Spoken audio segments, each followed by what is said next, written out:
What's going on, guys? Still here. Today is going to be the first episode of the basic CDK tutorial. Basically, the goal of this is going to be the most important things, that are also the most basic, that will allow you to make a mission like I have. Gonna try and do some of this today. Hopefully, I can get at least one episode done, and we'll go from there.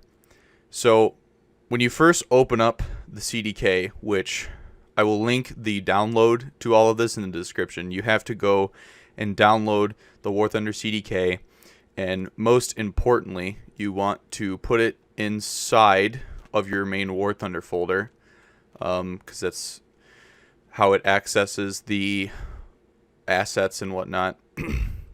So you're going to want it inside here. See, as you can see, it says War Thunder CDK. And it's got all the CDK stuff. There's three things. There is, if I can minimize for a second, there's the asset viewer, which you can see there, the location editor, and the War Thunder mission editor. Asset viewer and location editor you do not need to make missions. Location editor is how people make custom areas or custom hangars. Asset viewer is how you view different models. I have not messed with that too much, and honestly I've never gotten it to work right or to actually see what other people can see. I don't know anything about it. So what you're going to want is the War Thunder mission editor. So when you open it, after downloading it and putting it in your War Thunder game directory, you'll get this select binary dump file. And as you can see, you've got avg_abandoned factory.bin, skyscraper city bin, Egypt, Africa, Saipan, Britain. So some of the maps in game that you know do not have the same name. So Egypt Sinai, well that's obviously Sinai. Africa Desert is, I believe it's El Alamein. Yes, it's El Alamein. Okay, so as you can see, this is the El Alamein tank map. One important thing you want to note when viewing some areas such as Fulda, personally I've gotten lost on Fulda because the maps, if I just keep trying to zoom out here, will run on for an infinite amount of time. Basically you want to find the tank map as closest to where you loaded up the map as possible. So as you can see, that's the main tank map. One thing I want to go back, if you want to change what binary dump you're looking at, aka the level, you hit this, it's over on scene view, and you hit the little folder looking thing, set level binary dump, brings you back to the screen. Basically it'll always show you the recently used maps. So as you can see, Britain, Saipan, Egypt, etc. that I've had. So if you want to open up a new file, as you can see it says C War Thunder levels, you hit open new file, you hit this, and you'll get War Thunder levels. Basically this is inside War Thunder, and where is it? Basically, again, this is why you want it inside of the War Thunder directory, because it makes accessing things much more simple. And these are already the levels that are already in your War Thunder folder, even before you install the CDK, I'm pretty sure. So these are all the maps in the game. So a few things you can probably just infer, but air is an air map, arcade are arcade maps, like Air Arcade. AVG is a ground map, AVN is a naval map, and some of them don't have anything that are usually some of the older maps or newer maps. They changed the way they named things after a while, so you'll see some things having either air in front of them or not. So that's how you pick a level. So I guess for this demonstration, I'll pick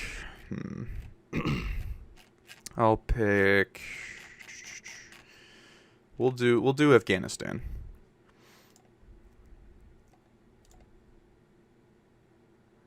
So it's gonna take a minute to load. And before you do this, by the way, you need to understand that the CDK will take a lot out of your computer, and also sometimes it'll spawn you under the ground. On maps like Afghanistan, this will take a lot out of your computer. In terms of, I believe it's honestly RAM intensive. I'm not entirely sure, or CPU intensive. And there's a few things for you to minimize for those of you that may be on lower NPCs that want to make things that you're going to need to keep in mind. So as you can see, we're on Afghanistan with the Bagram base. There's roads, and this is pretty much exclusive to air maps. Some maps that say El Alamein, which have an air RB equivalent. I can get into some specifics on that another time, but it will actually not have roads, I believe. So what I'm talking about is up here, as you can see in scene view, show splines. These are basically, as you can see, my FPS also kind of took a hit there, where AI that will be programmed, say like you'll see AI in ARB missions that follow a road. This is what they'll follow. Basically, all the roads are mapped out. One thing to keep in mind, where there's rivers and stuff, which ironically doesn't show the water in Afghanistan, there's no bridges. So you have to put the bridges in yourself. I don't know how Gaijin does it for their missions, considering a lot of the bridges aren't destroyable, or at least their icon is hidden, so I assume they might still be destroyable. But yeah, you have to put in bridges manually, and either way, you can see the spline, they'll just kind of clip through, which is why on maps like Korea, you'll see the tanks go over the bridges, and they'll just go under them and in the water, and honestly, it doesn't matter. So I try to avoid using bridges as much as possible.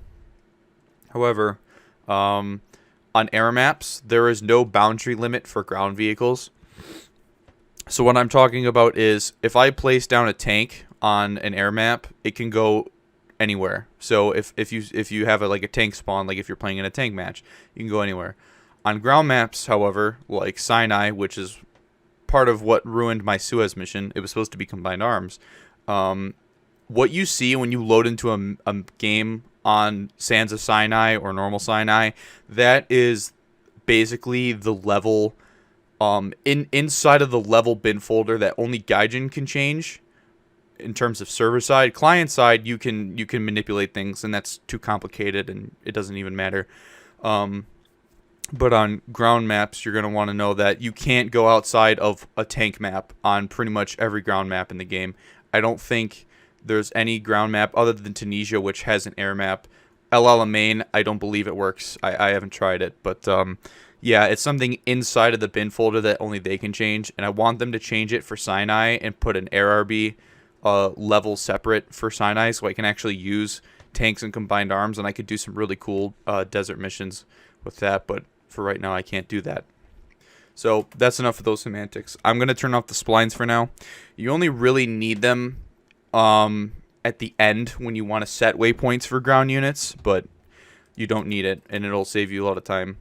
Another thing which I don't have, I probably should actually selected a ground map, is show nav mesh. Basically, it's like something they map out the paths on tank maps for. I don't really find it too important. Static collision and render static, I just leave these three alone. One of them actually crashed my editor once, and I don't know why. But yeah, so just for map wise, for what you want to select, for what you want to make, just keep that in mind. You want to keep in mind if it's a ground map and you want to put tanks outside of the tank map, 99% of the time it's not going to work. So if you want to make big open tank battles, you're going to have to do them on air maps, which have terrible geometry, as some of you might know if you've ever looked at the ground on Korea, where it's just these random green grass patches that are just like a 70-degree spike, and it's really stupid. So yeah. So before you even create a mission, you need to know what you want to make and what map you want to make it on. So in terms of the basics of that, that's how you open the map. That's how you look at some map details. You don't really need to use splines unless you're specifically making an ARB mission or using AI ground units in a whole. So now we're going to go over the mission editor UI a bit. What we have going from left to right, we have select, and there's some tooltips for these or hotkeys. Move over surface, rotate, scale, drop object, select objects by name, show hide object props, edit layers. I have not messed with this. I'm only going to show you really what I've used. Show unit/area names, waypoints, unit icons, unit assets, draw object axis, select only zones, only effects, only units, and only waypoints. You can create different zones, whether it's a sphere, a cylinder, or a box, or a point zone, which I've actually never touched. Create effect, never used that. Create unit, way, and waypoint. I've never used way either. Honestly, I don't even know. That might be something involving splines. Maybe, I don't know. Create viewpoint. Haven't done that either. I assume that's for when you're loading in. Almost like if you've ever used Forge in Halo. That's basically a little camera icon. That's what I assume. I've never used it. Right here, you've got Armada, Object Group, Structures, Infantry, etc. This is like the different units you're going to select. I haven't used the tags. Doesn't really matter. Obviously, there's your language select. Now we've got new mission, load mission, save mission as, run mission. Those don't really work. You don't even bother. And we've got properties and triggers, which when you hit that, you'll see there's the trigger and mission info. Another thing, if for whatever reason, when you try to save and there's an error, you'll see up top this little icon, show hide console. Basically, that'll tell you if things are wrong. Not going to go over the top layer yet. A lot of that doesn't really matter too much. You can change your field of view, which I recommend to 90 if it isn't already. Level statistics, don't even bother. Car mode, TPS mode, that's just different views. So like you can view on the ground or you can view, you know, in a car going fast. I guess it's just a faster camera. Zoom and navigate. These are snapping tools. Be careful when you're trying to do other things. You might turn these on. You don't really need these if you're trying to be like really specific. But you can if you want it. It doesn't matter. I don't really like using them. And I almost always accidentally turn them on because, as you can see, their hotkeys are S and A, which we'll get into in just a second. So, that's kind of the basics. Obviously, select is how you select things. Move is how you move units. Move over surface is how you move units as well. For when you're trying to just generally move stuff, so we're going to go ahead and add something. So I'm going to use a tank for this example. So as you can see, I hit tank models, hit create unit, plop the unit down. The hotkey to view the unit's stats and stuff is P. Whoops. There we go. So you've got that. And you can change it. You know, some dummy units. These are all the ground units that we can play in the game. This is all the high detailed models. So let's place down a T-72. Why not? So as you can see, another important thing that I read over earlier, show unit assets. You want this on when you want to actually see how a unit is facing and how it's interacting with the ground a little bit. The game does kind of automatically set things, but if you want something really specifically set, whether it's on weird mapped terrain or whatever, you're going to want this on. I like having it on all the time. My PC can handle it. If you have a mission with a lot of assets, you might not want to turn this on when you already have a lot of the assets down because it'll really lag it out. As you can see, I just clicked it and it disappeared. And there it goes again. Also, it shows the autoloader animation constantly looping, but we'll ignore that. So, got the tank model. Over here on the properties, you can change its name. So change it to T-72. That's just to maybe so you know what the unit is without having to click on it.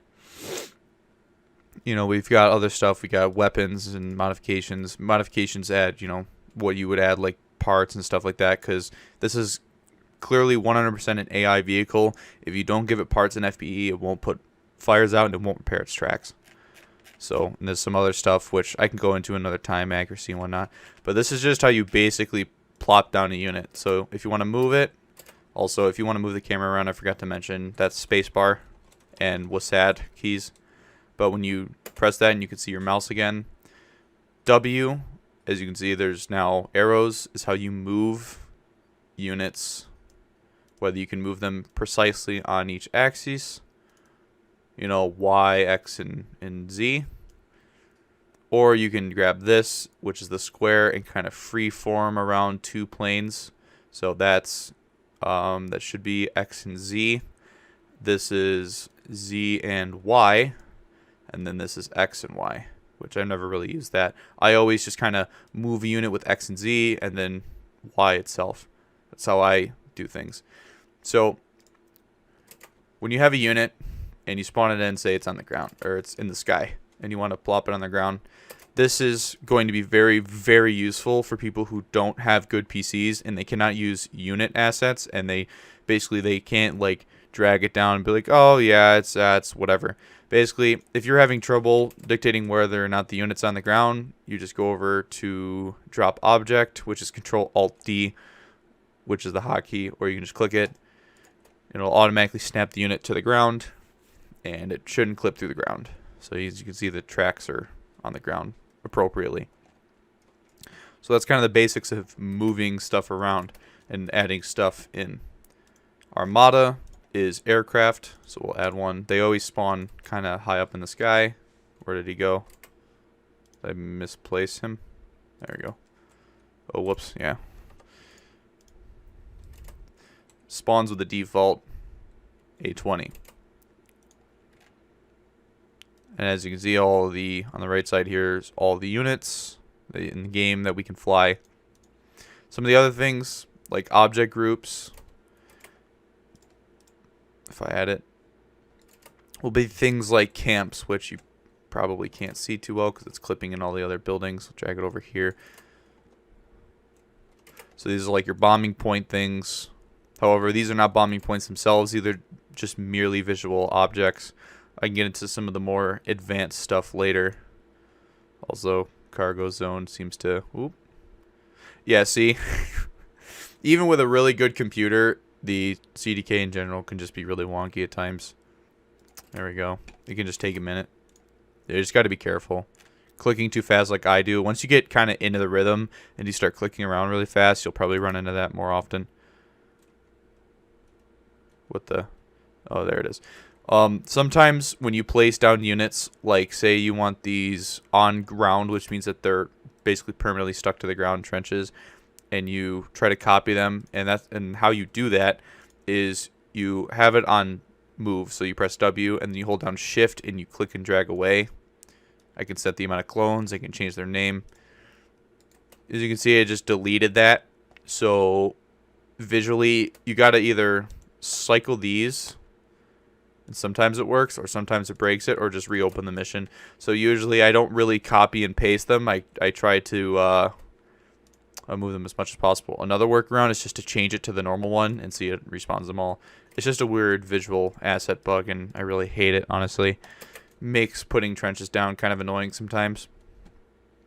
So hopefully you're all still following me here on how you should basically be able to plop stuff down. I have two monitors, by the way, so it might slip my mouse onto the other monitor, but it shouldn't, but whatever. If you have a single monitor, you won't run into really any issues with that kind of stuff. So, let's see. Alright, so for other things for the units, so say I want to give this T-72 a waypoint. So we'll have him here on the closed runway. Now I want to give him a waypoint to tell him to go somewhere. What's going to happen is I'm going to click the create waypoint, which is now depressed, and as you can see, it'll say select only unit waypoints. I'm going to go down here, and sometimes if you move the camera it doesn't take it, so you have to re-click it. Now we've got T72 underscore WP or waypoint underscore 01. So he will now move to that as fast as possible. Speed is in kilometers an hour, and I'm pretty sure it's not indicated speed. I think it's actually ground speed. Obviously, the T-72 is not going to go 300 kilometers an hour. More like we can set him to like 20, and he'll go at 20 kilometers an hour. Then there's TAS, which you can select. But so I guess it is an IAS then? I don't know. Move type, move straight, move zigzag, or move to zigzag, I should say. Zigzag, halt, use splines, and gather to. Splines, like I said earlier, it would basically get to this waypoint by following a road. It would like go off-road, or onto the road, follow it, and then go off-road again. I've never used zigzag, and honestly I don't know if it works, but it would basically just mean they go back and forth.